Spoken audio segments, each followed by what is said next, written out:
कैसी लाइफ है सिलेक्शन के बाद? इतने सालों का जो एक स्ट्रगल था वो आज खत्म हुआ है। मेंस में क्या स्ट्रैटेजी आपने यूज़ की है, कैसे क्रैक किया? आंसर राइटिंग के लिए आपने क्या फॉलो किया? तो सबसे पहले अपनी राइटिंग इंप्रूव करना है। सेकंड, आपको स्पीड मेंटेन करना है कि आपको इतने कम टाइम में इतने सारे आंसर्स लिखने पड़ते, तो आपको स्पीड भी मेंटेन करना है। अगर इन एग्ज़ाम को क्रैक करने के लिए कोई स्ट्रैटेजी बनानी हो तो उनको कैसे तैयारी करना चाहिए? नए सोर्सेज की तरफ जाने से अच्छा है कि आपने जो भी कुछ पढ़ा है अभी तक आप उसे मल्टीपल टाइम रिवाइज करें और उसी को बहुत स्ट्रॉन्ग करें। प्रीलिम्स के जब एग्जाम दे रहा होता है ना कोई एस्पिरेंट, तो बहुत ज़्यादा एंजाइटी और बहुत ज़्यादा प्रॉब्लम, ऐसे मेंटली थोड़ा सा आप डिसबैलेंस हो जाते हो, उस चीज़ को कैसे हैंडल करें? और मैं जो भी अटेम्प्ट कर रही हूँ वो सही होगा तो डेफिनेटली मेरे 2-3 क्वेश्चन एक्स्ट्रा सही हो गए, और ये सारी चीज़ें मैंने मॉक्स में देख चुका था। मेरे माइंड में ये चीज़ तो आ गई थी उसी समय 12th क्लास में कि मुझे यूपीएससी करना है।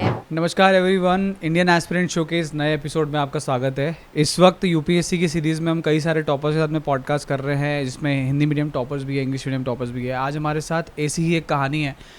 यूपीएससी रैंक 913 इन्होंने हासिल किया है, मिस पायल ग्वालवंशी दी। इनसे हम बात करेंगे यूपीएससी हिंदी मीडियम एस्पिरेंट के पर्सपेक्टिव से कि क्या चैलेंजेस आते हैं, कैसे तैयारी की, क्या स्ट्रैटेजीज थी और कैसे इन्होंने सफलता प्राप्त की है। पायल दी, स्वागत है आपका इंडियन एस्पिरेंट शो पर। सर कैसे हैं आप? बिल्कुल ठीक। क्या चल रहा है जब से रिजल्ट आया है? उसके बाद से आई एम श्योर कि बहुत सारी चीज़ें ऐसी होगी कि एक सडन अटेंशन मिलना स्टार्ट हुआ होगा। कैसी लाइफ है सिलेक्शन के बाद? यस सर, बिल्कुल। सिलेक्शन के पहले तो काफ़ी स्ट्रगल रहा था, लेकिन सिलेक्शन के बाद में लगा कि जो स्ट्रगल था वो वाकई में काम आया और लाइफ काफ़ी चेंज हो गई है। काफ़ी लोगों के विशेष आ रहे हैं और काफ़ी लोग कॉन्सुलेट कर रहे हैं, तो ऐसा लग रहा है कि इतने सालों का जो एक स्ट्रगल था वो आज ख़त्म हुआ है। मतलब अच्छा लग रहा है, अच्छी फीलिंग आ रही है। आपकी स्टोरी क्या है, मैं जानना चाहूँगी। इस पॉडकास्ट को हम स्टार्ट करते हैं आपकी कहानी से। तो यूपीएससी रैंक 913 हासिल करने वाले पायल ग्वालवंशी जी की कहानी क्या है, शुरुआत कैसे हुई? यस सर, ये कहानी कुछ इस तरह स्टार्ट होती है क्योंकि बचपन से 5th क्लास के बाद से मैं हमेशा टॉपर ही रही थी क्लास की, तो मेरे मन में हमेशा एक ही ख्याल था कि मैं कुछ अच्छा करूं और बहुत अच्छा करूं। ठीक है। तो फिर उसके बाद में 12th भी अच्छे से हुआ। 12th में क्या हुआ था कि जब हमारे बोर्ड एग्ज़ाम होने वाले थे उसके पहले एक हमारी स्कूल में एक सेमिनार था, वो भी एक आईएएस ऑफिसर शीतला मैम का था, शीतला पटले मैम, जो अभी नरसिंहपुर में एज अ कलेक्टर पोस्टेड है। उनका 2015 में सिलेक्शन हुआ था, तो उनका मैंने सेमिनार अटेंड किया था। उस सेमिनार से मैं बहुत ज़्यादा इंस्पायर हुई थी क्योंकि मुझे उस समय मैं इस चीज़ से रूबरू हुई थी कि यूपीएससी कोई एग्ज़ाम होती है जिसके माध्यम से हम कलेक्टर बनते हैं या फिर आईएएस ऑफिसर बनते हैं। तो मेरे माइंड में ये चीज़ तो आ गई थी उसी समय 12th क्लास में कि मुझे यूपीएससी करना है। बट मेरा 11th-12th में मैथ सब्जेक्ट था, तो मुझे वो बहुत पसंद भी था, तो मैं इंजीनियरिंग भी करना चाहती थी। तो मैंने उनसे एक क्वेश्चन किया था कि मैम क्या मैं ग्रेजुएशन में इंजीनियरिंग करके यूपीएससी कर सकती हूँ? तो उन्होंने कहा था हाँ बिल्कुल कर सकती हूँ, ग्रेजुएशन आप किसी भी फील्ड से कर सकते हो।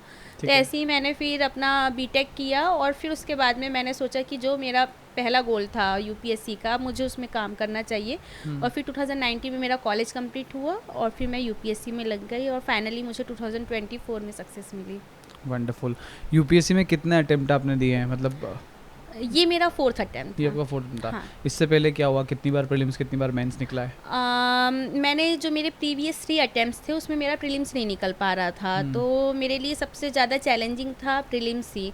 बट फिर मेरा इस बार प्रीलिम्स निकला और मेंस भी, एंड फाइनल रिजल्ट में मेरा सिलेक्शन हुआ। नाइस। ये पूरी तैयारी आपने की कैसे? क्योंकि आप हिंदी मीडियम से हैं और हिंदी मीडियम के लिए कहा जाता है कि चैलेंजेस ज़्यादा है कंपैरेटिव टू इंग्लिश मीडियम। तो ये पूरी तैयारी की कैसे? आपने सेल्फ स्टडी किया, एकेडमी किया, कैसे पूरी प्रोसेस स्टार्ट हुई?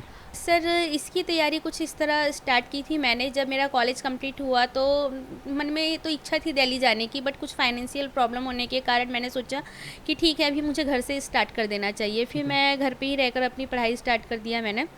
एमपी गवर्नमेंट के थ्रू एक स्कॉलरशिप मिलती है फ्री कोचिंग के लिए, यूपीएससी के लिए, तो मेरा फिर फाइनली उसमें सिलेक्शन हुआ। ठीक है। तो फिर मुझे दिल्ली आने का मौका मिला, 2020 में ही मिला। तो फिर मैं दिल्ली आ गई, मेरा दृष्टि कोचिंग में एडमिशन हुआ, मैंने क्लासेस स्टार्ट की अपनी।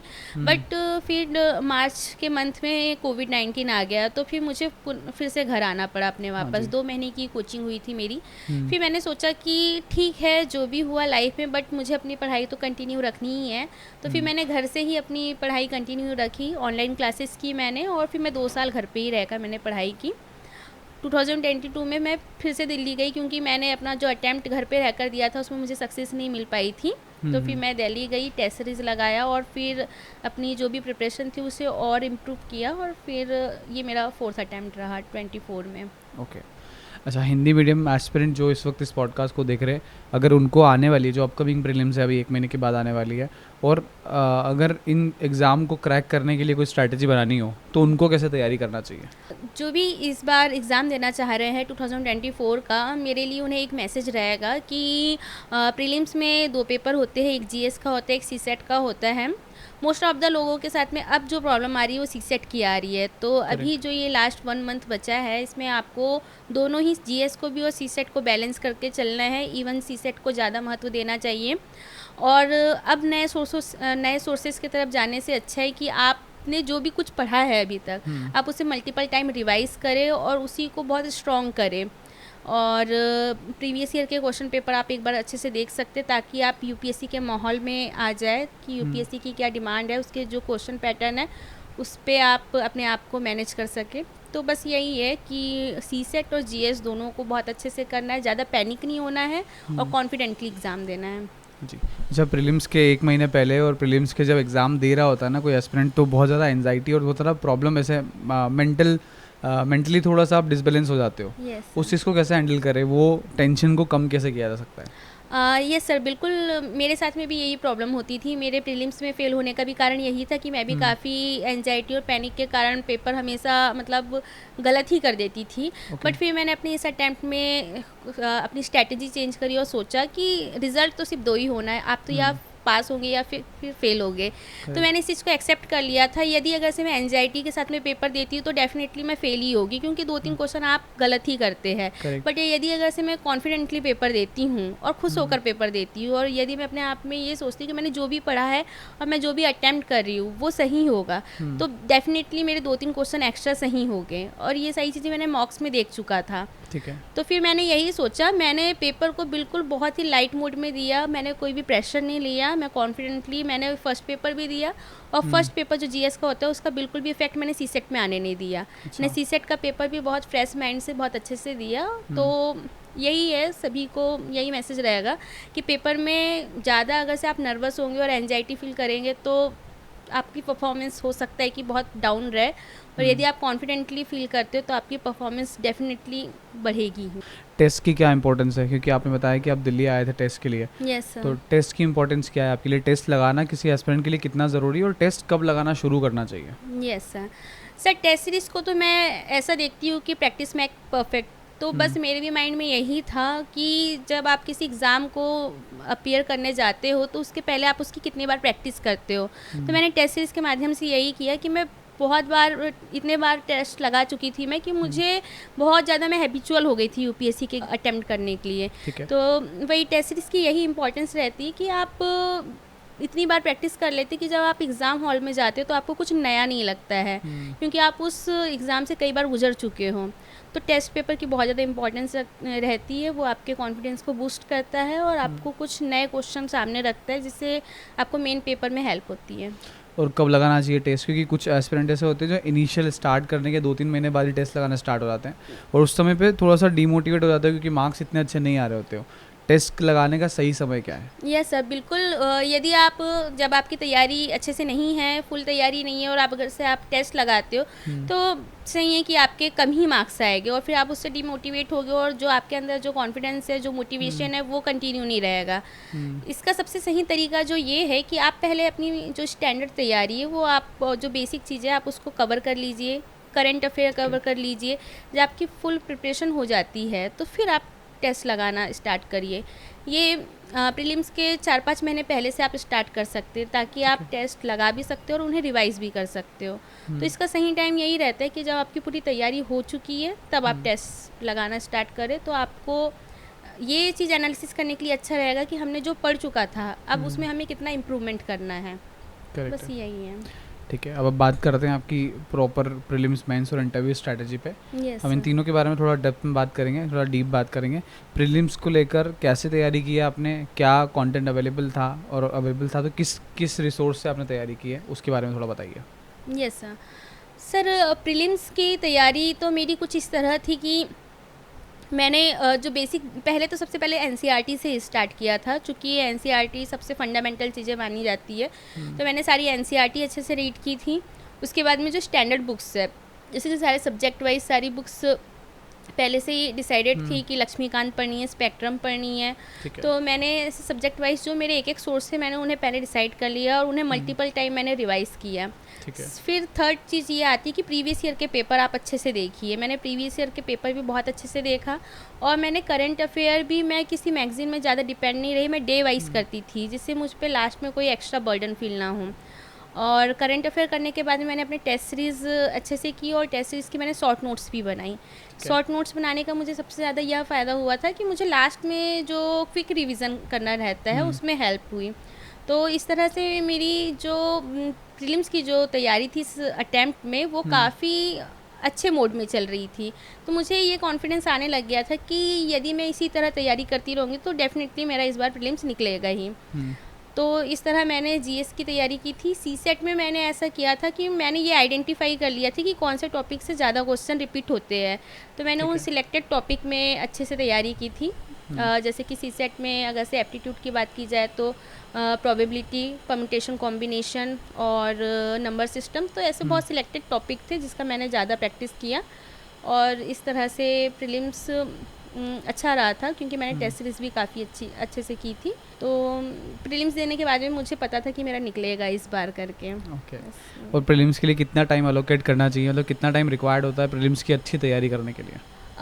जब आप तैयारी स्टार्ट करते हैं तब आप हो सकता है कि थोड़ा कम टाइम दे, जैसे कि 8 से 9 घंटे दे, बट जैसे ही प्रीलिम्स आने वाला रहता है हमें पहले ही 4-5 महीने पहले ही अपनी जो तैयारी है उसको थोड़ा जो ड्यूरेशन रहता है उसे बढ़ाना पड़ता है। तो यदि आप कोई जॉब में इन्वॉल्व नहीं है और फुल्ली आप यूपीएससी के लिए टाइम डेडिकेट कर रहे हो, तो यदि आप सीरियस एस्पिरेंट है तो आपको 10 to 12 आवर्स तो देने ही चाहिए, क्योंकि ये एक रिक्वायरमेंट है बोलना चाहिए यूपीएससी की कि आपको इतने सारी चीज़ें कवर करनी है, तो उसके लिए आपको बहुत ज़्यादा टाइम देने की ज़रूरत पड़ती है। और मेंस के बारे में बात करते हैं। मेंस में क्या स्ट्रैटेजी आपने यूज़ की है, कैसे क्रैक किया, आंसर राइटिंग के लिए आपने क्या फॉलो किया? यस सर, मेंस में जो आंसर राइटिंग का जो काम था वो मैंने बहुत पहले स्टार्ट कर दिया था, क्योंकि ये मेरा 4th अटैम्प्ट था, तो मुझे पहले भी 3-4 साल मिल चुके थे। तो उसी समय मैंने अपने ऑप्शनल की, जीएस की, सारे सब्जेक्ट्स की आंसर राइटिंग स्टार्ट कर दी थी। मैं पर डे 2 आंसर लिखती ही थी, जिसमें से और एक वीक में एक बार ऐसे लिखती थी। तो मेरी तैयारी मेंस की पहले से ही अच्छी थी, बस मैं इसी मौके की तलाश में थी कि कब मेरा प्रीलिम्स निकले और मुझे मेंस देने का मौका मिले।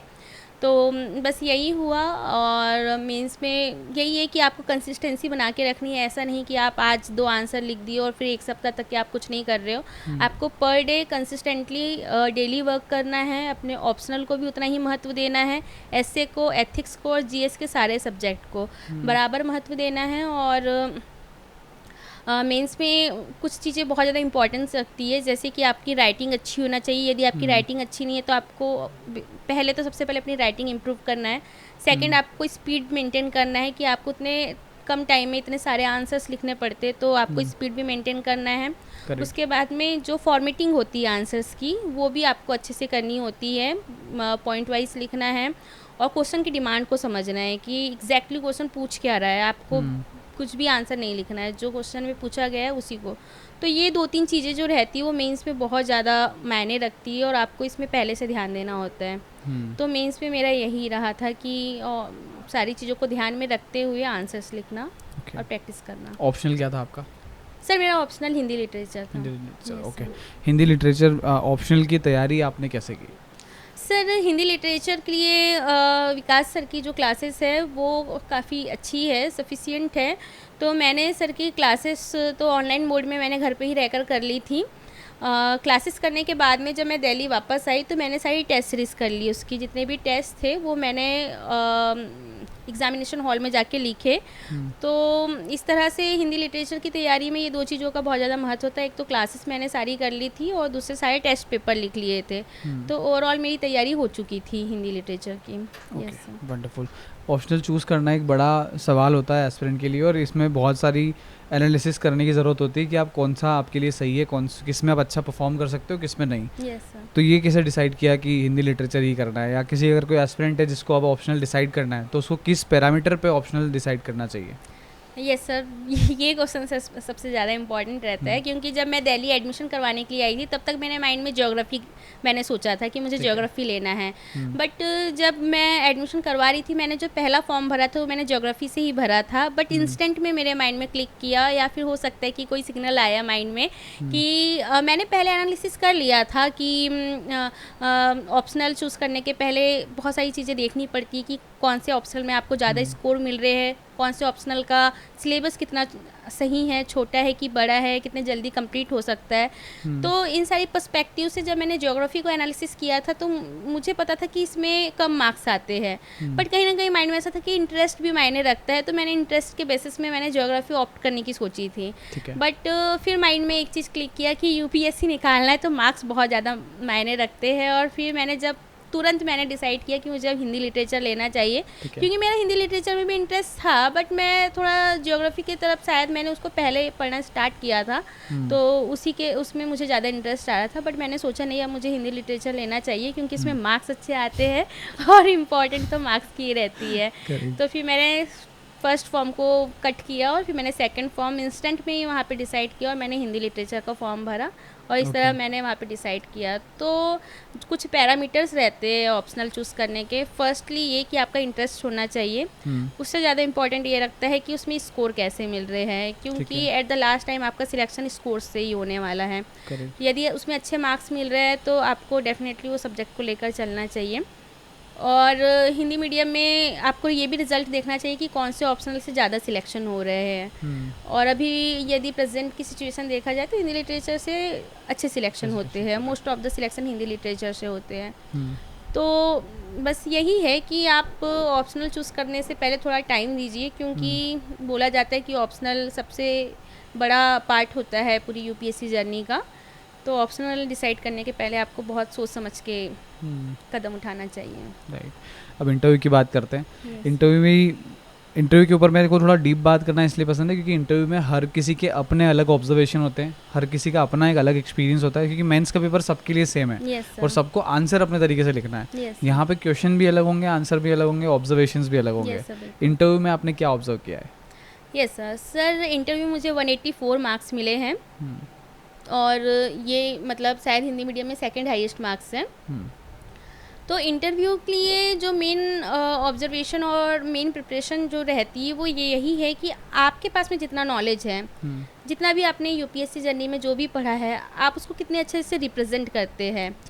क्योंकि ये कोई प्री डिसाइडेड नहीं रहता कि कौन सा क्वेश्चन वहाँ पे आपके सामने आने वाला है। आपको बिल्कुल भी इस चीज़ का कोई भी ज़्यादा नॉलेज नहीं रहता है, बस डेफ में जो आपने भर दिया है उस चीज़ के लिए आप तैयार रहते हैं।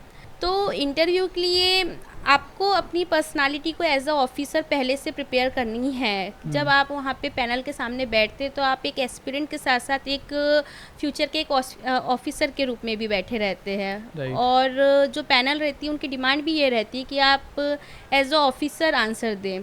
जो भी आपके सामने सिचुएशन रखी जाती है आप उसे कैसे टैकल करते हैं, आप कैसे डिसीज़न लेते हैं, वो बहुत ज़्यादा इम्पोर्टेंस रखता है।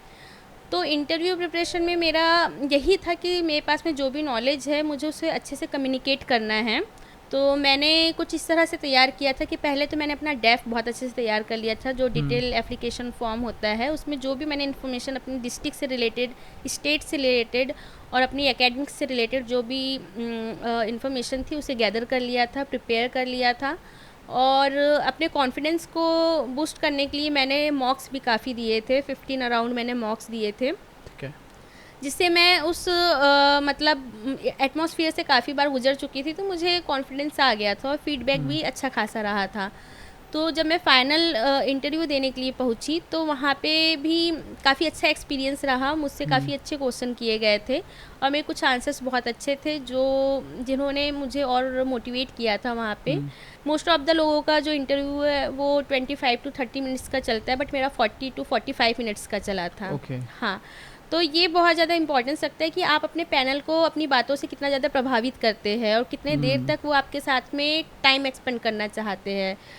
तो इस टाइम ड्यूरेशन को देखते हुए और मुझे उस इंटरव्यू के दौरान एक भी क्वेश्चन में सॉरी नहीं बोलना पड़ा था, मैंने सारे ही आंसर्स दिए थे। तो मुझे एक चीज़ रियलाइज़ हो गई थी कि मेरा इंटरव्यू ठीक ठाक गया है, अच्छा गया है काफ़ी। बिल्कुल आपने सही कहा था कि सारे पेपर तो सभी के लिए समान होता है, लेकिन इंटरव्यू सबके लिए डिफरेंट रहता है। और ये एक ऐसा मौका रहता है जिसमें आप अपने पर्सनालिटी से आप मार्क्स गेन कर सकते हैं। तो कुछ ऐसा ही हुआ था मेरे साथ में भी वहाँ पे। जो भी मेरा नॉलेज था और मेरा बोलने का तरीका था, कोई भी आंसर देने का तरीका था, वो काफ़ी ठीक ठाक रहा था, तो मुझे अच्छे मार्क्स मिले। वंडरफुल, बहुत सही। और आपको मेंस में कितने मार्क्स मिले थे? सर मेंस में मेरे मार्क्स थोड़े कम रह गए थे, मुझे ओवरऑल 722 मार्क्स मिले हैं। इसमें मेरी एक गलती रह गई थी, मुझे जब मेरी मार्कशीट आई उसके बाद में रियलाइज़ हुआ कि मैं सिर्फ एक ही कोचिंग के टेस्ट सीरीज़ में रिलाई किया था मैंने। मुझे थोड़ा वेरिएशन रखना चाहिए था, क्योंकि मुझे यहाँ जब मैंने एक ही टेस्ट सीरीज लगाई तो मुझे वहाँ पे कंटिन्यू अच्छे मार्क्स मिल रहे थे। तो मुझे ऐसा लग रहा था कि वो कॉन्फिडेंस की जगह में और कॉन्फिडेंस हो गया था कि मुझे तो अब अच्छे ही मार्क्स मिल रहे हैं करके। हो सकता था कि मैं किसी दूसरी कोचिंग में शिफ्ट करती तो मुझे वहाँ पे थोड़ा कंपैरिजन करने में अच्छा रहता कि यदि मुझे वहाँ पे थोड़े कम मार्क्स मिलते तो मैं अपने जो कंटेंट है उसमें और इम्प्रूवमेंट करती। तो मुझे मेंस में थोड़े कम मार्क्स मिले, एक्सपेक्टेशन से कम मार्क्स मिले हैं।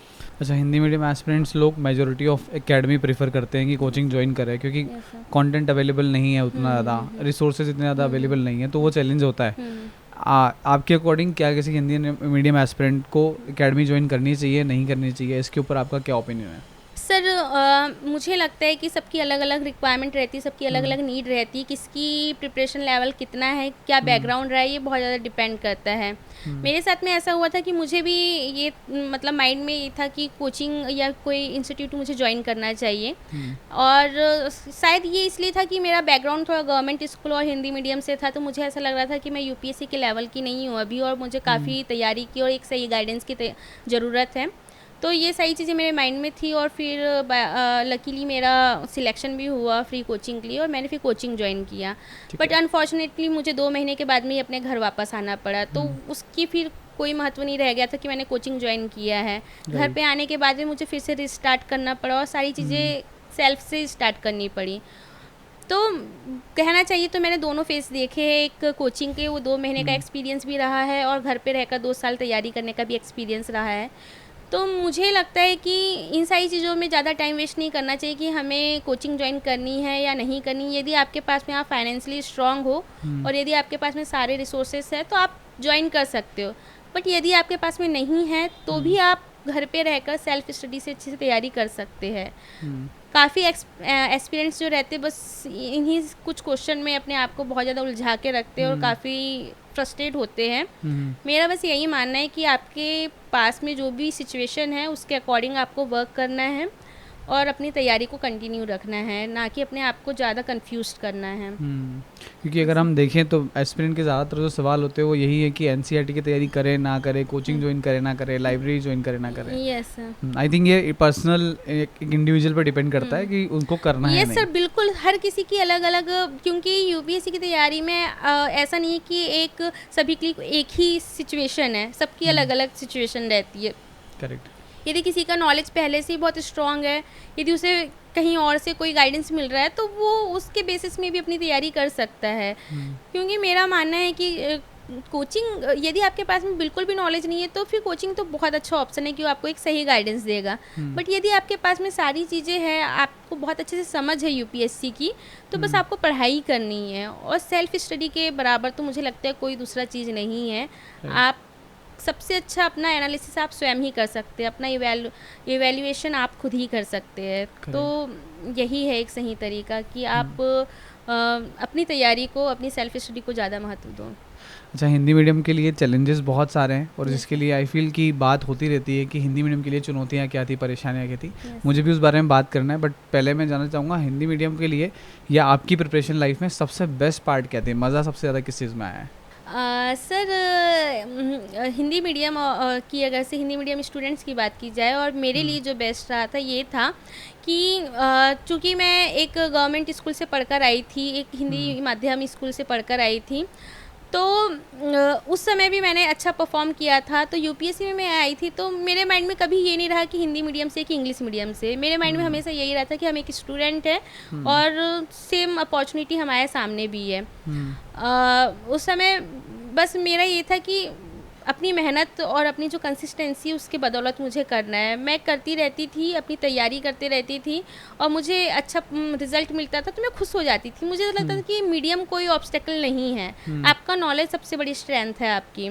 तो बेस्ट पार्ट यही रहा था कि भले ही एक गवर्नमेंट स्कूल से पढ़े लेकिन नॉलेज बहुत अच्छा मिल चुका था हमें। तो उस चीज़ को फिर मुझे जब मैं फाइनली सिलेक्ट हुई तो मुझे फिर यही रियलाइज़ हुआ कि बस कहने की बात है कि मीडियम आ रहा है सामने, आती है प्रॉब्लम्स, लेकिन यदि आप में कोई कॉन्फिडेंस है तो आप डेफिनेटली सक्सेस कर सकते हो।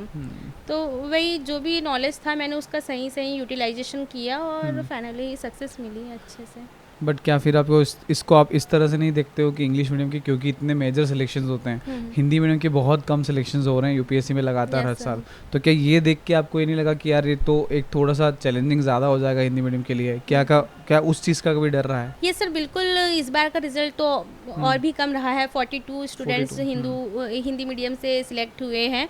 तो बिल्कुल जब रिजल्ट का हम एनालिसिस करते हैं तब बिल्कुल सामने आता है ये क्वेश्चन कि क्यों ऐसा इतना ज़्यादा डिफरेंस आ रहा है, इतना मिसमैच क्यों है। तो इसमें यही है, अभी वर्तमान में जब इस बार का एग्ज़ाम हुआ था तो सीसेट के लिए बहुत ज़्यादा क्वेश्चन रेज हुए थे कि सीसेट बहुत ज़्यादा टफ कर दिया है। तो मेरा यही है कि जो हिंदी मीडियम के जितने भी एस्पिरेंट्स हैं उनके लिए यही मेरी रहेगी कोशिश कि आप एग्ज़ाम के पैटर्न को अच्छे से समझिए। और हिंदी मीडियम के बच्चों में डेफिनेटली बहुत ज़्यादा टैलेंट है, क्योंकि मुखर्जी नगर में most of the Hindi medium के ही बच्चे हैं, सब में बहुत ज़्यादा टैलेंट है। लेकिन जो फर्स्ट ऑब्स्टेकल है जिसमें मुझे खुद को 3 बार फेलियर मिली वो होता है प्रीलिम्स, वो भी उसमें सबसे ज़्यादा रहता है सीसेट। तो हमें सीसेट में सबसे ज़्यादा ध्यान देने की ज़रूरत है, क्योंकि अधिकतर बच्चे ऐसा करते कि साल भर सिर्फ जीएस पढ़ते रहते हैं और सीसेट को बिल्कुल नेगलेक्ट करते हैं। तो आपको स्टार्टिंग से ही सीसेट पे ध्यान देने की ज़रूरत है। और रिज़ल्ट कम हो रहा है तो इसमें मतलब कॉन्फिडेंस लूज़ करने से ज़्यादा बेहतर होगा कि आप मेहनत को थोड़ी और अच्छे से करिए और अच्छे से प्रिपरेशन कीजिए।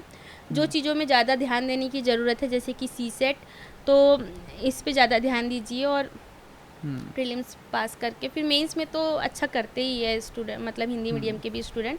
मौका नहीं मिल पाता क्योंकि यूपीएससी में ही बहुत सारे बच्चे छट जाते हैं, प्रीलिम्स में ही। हाँ सॉरी, प्रीलिम्स में ही बहुत से बच्चे जो है क्वालिफाई नहीं कर पाते इस कारण से।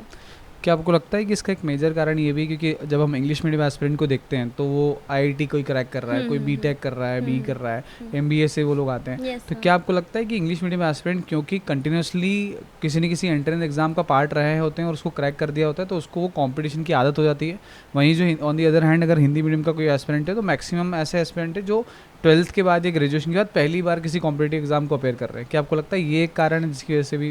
यस सर, बिल्कुल बिल्कुल, आपने बिल्कुल सही कहा कि जो इंग्लिश मीडियम के बच्चे रहते हैं वो मोस्ट ऑफ द बहुत बड़े बड़े इंस्टीट्यूट से पास आउट रहते हैं। वो कई बार पहले ही आईआईटी, जेईई, नीट जैसी एग्ज़ाम्स को क्वालिफाई किए रहते हैं और उनके पास में वो एक्सपीरियंस रहता है कि किसी कॉम्पिटिशन एग्ज़ाम को कैसे टैकल करना है करके। तो ये उनके पास में एक प्लस पॉइंट रहता है।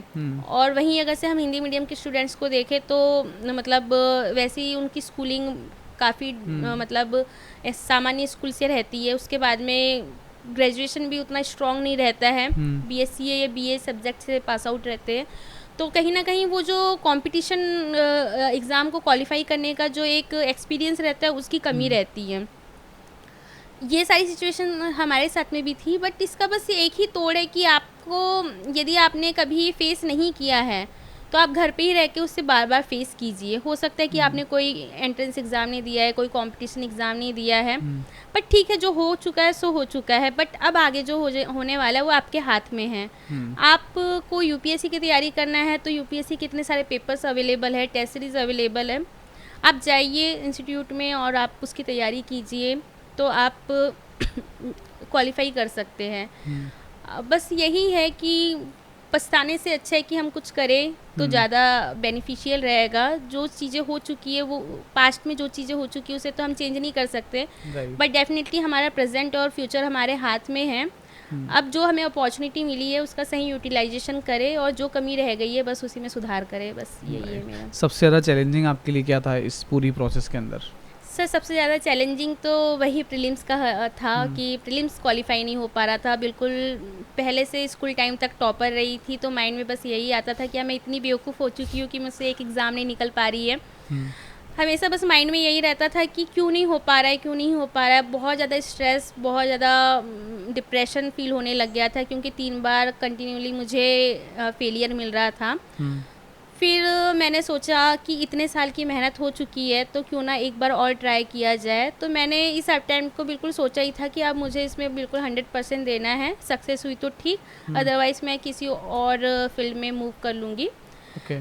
तो प्रीलिम्स मेरे लिए सबसे ज़्यादा चैलेंजिंग रहा। अच्छा, जब प्रीलिम्स नहीं निकलता और स्पेशली हिंदी मीडियम के अंदर अगर हम देखें तो कई सारे ऐसे एस्पिरेंट हैं जिनका प्रीलिम्स कंटिन्यूसली नहीं निकलता है। सर। उस मोमेंट में अपने आप को स्ट्रॉन्ग कैसे रखा जाए? सर उस मोमेंट में अपने आप को मोटिवेटेड रखने के लिए बस यही है कि देखिए आपने इतनी तैयारी कर चुकी है, बस कुछ ही चीज़ों के कारण आपका नहीं हो पा रहा है। तो ज़्यादा फ्रस्ट्रेट होकर और टाइम वेस्ट करने से ज़्यादा अच्छा है कि आपकी जो भी कमियां रह गई आप उसमें काम करें। जहाँ पे भी आपको ऐसा लग रहा है कि यहाँ पे मेरे साथ में कुछ मतलब मैं सही नहीं कर पा रहा हूँ या यहाँ पे कुछ कमी रह गई है तो आप उस पर ज़्यादा ध्यान दें। जैसे कि सीसेट नहीं निकल पा रहा है तो आप सीसेट के लिए ज़्यादा टाइम दीजिए। यदि जीएस नहीं निकल पा रहा है तो आप जीएस के लिए ज़्यादा टाइम दीजिए।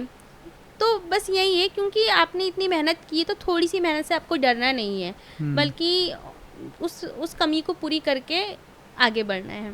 वंडरफुल। इस पॉडकास्ट को कंक्लूड करने के पहले मैं चाहूँगा आपका मोटिवेशन क्या था पूरी एग्ज़ाम के लिए? कंसिस्टेंटली आप मोटिवेटेड कैसे रहे हो, उसके बारे में थोड़ा बताइए। ये सर मैंने जैसे कि पहले ही बताया कि मैं स्कूल तक भी टॉपर रही थी, कॉलेज में भी मेरा अच्छा परफॉर्मेंस रहा था। तो कंटिन्यू एकेडमिक्स लेवल में अच्छे रहने के कारण मेरे माइंड में हमेशा एक ही चीज़ रही थी कि मुझे कुछ अच्छा करना है। मुझे मतलब जिस तरह मैं हमेशा आगे रही हूँ मुझे अपनी लाइफ में फ्यूचर में भी आगे रहना है, मतलब लाइफ में कुछ अच्छा करना है। और मुझे इस चीज़ का रियलाइजेशन था कि यूपीएससी बहुत अच्छा प्लेटफॉर्म है इस चीज़ के लिए। तो मैंने माइंड में एक चीज़ रखा था कि मुझे यूपीएससी क्वालिफाई करना है। मैं अदर जॉब भी कर सकती थी, मुझ में इतनी काबिलियत थी कि मैं दूसरी जॉब भी बहुत जल्दी अचीव कर सकती थी। बट चूँकि माइंड में पहले से मैंने क्लियर कर लिया था कि मुझे यूपीएससी के प्लेटफॉर्म में ही पहुंचना है, तो फिर ये चीज़ का जो मोटिवेशन था लाइफ में कुछ अच्छा करने का, ये मुझे हमेशा मोटिवेटेड रखता था कि आपको कुछ अच्छा करना है तो आज आपको स्ट्रगल करना ही पड़ेगा। तो मैं भले ही फेल होती गई बट माइंड में एक क्लियर था कि एक चीज़ क्लियर थी कि भले ही टाइम लग जाए बट होगा, आज नहीं तो कल होगा। नहीं। Yes sir. इस पॉडकास्ट को कंक्लूड करते हैं। आपका फाइनल मैसेज हर एस्पिरेंट के लिए जो इस वक्त इस पॉडकास्ट को देख रहा है। Yes sir. इस फाइनल मैसेज में मैं चाहूँगा कि इस बारे में भी बात हो कि आपने ऐसा क्या यूनिक किया है जो एस्पिरेंट आज इसको अडॉप्ट कर सकते हैं, सीख सकते हैं और वो अपनी तैयारी में उसको इम्प्लीमेंट कर सकते हैं। आपका फाइनल मैसेज बता दीजिए एस्पिरेंट के लिए। सभी एस्पिरेंट्स को मेरा फाइनल मैसेज जो है ये रहेगा कि आपको पूरी जर्नी में अपने आप को कॉन्फिडेंटली प्रेजेंट करना है। अपने अंदर हमेशा मोटिवेशन बनाए रखना है कि आज नहीं तो कल तो होगा ही, और जो भी कमियां रह गई है उस पर सुधार करते जाओ और आगे बढ़ते जाओ। अगर से कोई ऐसा फेस आता है कि आपको ऐसा लगे कि नहीं मुझे शिफ्ट कर लेना चाहिए, अब मुझसे नहीं हो पाएगा, तो उससे घबराना नहीं है। इन सारी चीज़ों में बस आपका टाइम वेस्ट ही होगा। आपको जल्दी अपने आप को फिर से रिकवर करना है और फिर से तैयारी में लग जाना है। बस आपने ऐसा क्या यूनिक किया है जो इस एग्ज़ाम से आपने सीखा और किसी को सीख लेना चाहिए अभी? मैंने कुछ इस तरह से किया था कि जो मेरी पहले की फेलियर के टाइम में जो स्ट्रेटजी थी मैंने उसे अपने लास्ट अटेम्प्ट में बिल्कुल चेंज कर लिया। मैंने एक ऐसी यूनिक स्ट्रेटजी अपनाई थी कि मुझे ये समझ में आ गया था कि यूपीएससी की डिमांड क्या है। बहुत से एस्पिरेंट ऐसा करते हैं कि एक ब्लाइंडली तैयारी करते हैं कि बस करते रहना है, इस चीज़ का एनालिसिस नहीं करते कि यूपीएससी की डिमांड क्या है। फर्स्ट ऑफ द आपको ये समझना है कि यूपीएससी क्या चाहता है, उसके क्वेश्चन कैसे रहते हैं, और तो ये सारी चीज़ें आपको करना है। आपको एज अ ऑफिसर ही अपनी लाइफ स्टाइल को लेकर चलना है, डिसिप्लिन में रहना है। यदि आप ये सारी चीज़ों को अपनी आदतों में लाते हो तो डेफिनेटली आप ऑफिसर बन जाएंगे। और एक जो लॉ ऑफ अट्रैक्शन का जो एक प्रिंसिपल है, मैं उसको बहुत ज़्यादा फॉलो करती थी। मैं हमेशा अपनी पूरी जर्नी में यूपीएससी को अट्रैक्ट करते रहती थी कि एक ना एक दिन मुझे ये अचीव ज़रूर होगा। हमेशा मेरे माइंड में यही थॉट रहता था, सुबह से शाम तक यूपीएससी का थॉट मेरे माइंड में रहता था, तो मैं उसके लिए डेडिकेट भी रहती थी। तो ये एक यूनिकनेस थी कि आप कोई भी गोल चूज़ करते हो तो उसके लिए आपको डेडिकेट रहना है, और ये डेडिकेशन आपको ज़रूर सक्सेस की तरफ ले जाता है। Yes, sir. Payal the, thank you so much Indian aspirant show पे आने के लिए। I am Yes, sir. Sure मुझे बहुत मज़ा आया personally, and I am sure जितने भी एस्पिरेंट इस वक्त देख रहे हैं उनकी लाइफ में एक वैल्यू एडिशन का काम हमने किया होगा। आपका एक्सपीरियंस इंडियन एस्पिरेंट शो पे कैसा रहा है? Yes, sir. आपको इंडियन एस्पिरेंट शो पे आकर कैसा लगा? सर बहुत अच्छा लगा, मुझे एक प्लेटफॉर्म मिला अपनी लाइफ पूरी यूपीएससी जर्नी को शेयर करने का। और मुझे ऐसा लगता है यदि मेरी इस जर्नी से कोई एक भी बच्चा अगर से इंस्पायर होता है और अपनी सक्सेस को अचीव करता है तो ये डेफिनेटली बहुत यूटिलाइजेशन होगा इस प्लेटफॉर्म का। Thank you so much. Okay sir. Thank you so much aspirants for watching this podcast till the very and. I am sure इस पॉडकास्ट से बहुत कुछ चीज़ें आपने सीखी होगी। हमने कोशिश की कि हम पूरा डेप्थ में पूरी स्ट्रैटेजीज़ और पूरे माइंडसेट को कवर कर पाए। हमारे पॉडकास्ट का मेन जो विज़न है और मेन जो रीज़न है उसको करने का, वो है कि आप इस माइंडसेट को अडॉप्ट कर पाए, ना कि सिर्फ strategy. Thank you so much once again. इस पॉडकास्ट की इस बेस्ट चीज़ें आपको क्या लगी हमें कमेंट सेक्शन में ज़रूर बताएं। इस पॉडकास्ट को अपने सारे दोस्तों के साथ ज़रूर शेयर कीजिए। Thank you so much once again for watching Indian aspirant show. Make sure you subscribe us.